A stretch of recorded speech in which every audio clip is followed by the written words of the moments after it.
रसूल पाक का विशाल हुआ ना, हजरत बिलाल ने मुंह से लफ्ज ही कोई नहीं अदा किया। किसी ने अपना दुखड़ा किसी अंदाज में सुना लिया। हजरत उमर ने कहा, जिसने कहा हुजूर विशाल करके गर्दन उड़ा दूंगा। हजरत उस्मान गनी ने कहा, खबरदार कोई मुझे आके ना बताए कि मुस्तफा विशाल कर गए।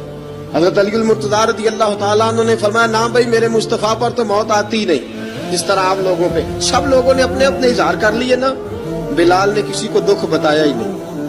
एक कोने में बैठ के ना हजरत बिलाल अकेले आंसू बहाते रहे, किसी को बताया ही नहीं, अकेले रोए।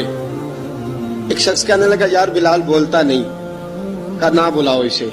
असर की नमाज का वक्त हुआ ना, तो वो बिलाल जो काबे की छत पे बगैर सीढ़ियों के चढ़ गया था, वो बिलाल जो काबे की छत पे बगैर किसी सहारे के चढ़ गया था, उस बिलाल को कहा कि बिलाल चढ़, जरा आजान पढ़, मस्जिद की छत पे चढ़ जा।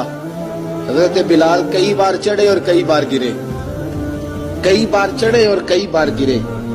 हजरत बिलाल हबशी रज़ी अल्लाह तआला ने आवाज दी, कहा, सलमान मेरी मदद करना, मेरी मदद करना, अब मुझसे चढ़ा नहीं जाता, अब मुझसे जाया नहीं जाता। जनाब सलमान फारसी ने भी सवाल नहीं पूछा कि बिलाल तू बीमार है, ये नहीं पूछा। हजरत बिलाल को 2-4 सहाबा ने उठाया, छत पे पहुंचाया। बिलाल ने अजान शुरू की। जब कहा ना अल्लाहु अकबर अल्लाहु अकबर, वो आवाज जिसमें बड़ा सोज होता था, बड़ी दर्द, बड़ी बुलंदी होती थी, बड़ा जोश खरोश होता था, आज वो आवाज दब गई। जब बिलाल ने कहा ना अशहदु अल्ला इलाहा इल्लल्लाह, हजरत बिलाल रज़ी अल्लाह तआला अन्हु ने थोड़ी देर रोक के सांस लिया। जब कहा ना अशहदु अन्ना मुहम्मदर रसूलुल्लाह, जो सारे चुप खड़े थे ना, उनमें से एक बाबा रो पड़ा, जिसका नाम अबू बकर सिद्दीक था।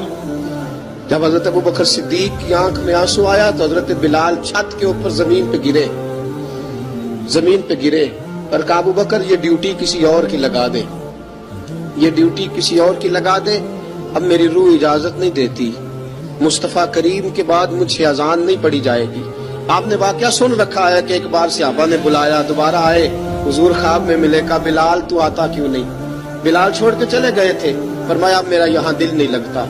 मुल्क के शाम के शहर हलब में चले गए थे, छोड़ दिया था मदीना मुनव्वरा, अब मेरी निगाहों में जचता नहीं कोई, जैसे मेरे महबूब हैं ऐसा नहीं कोई। हुजूर ख्वाब में मिले, आए मदीने, हजरत बिलाल आखिरी बार, लोगों ने कहा अजान पढ़ो, कहा मुझे वो अजान भूल ही गई है जो मुझे मुस्तफा करीम के जमाने में पढ़ा करता था, मुझसे नहीं पढ़ी जाती, ना मुझे कहो, मैं कैसे पढ़ूं?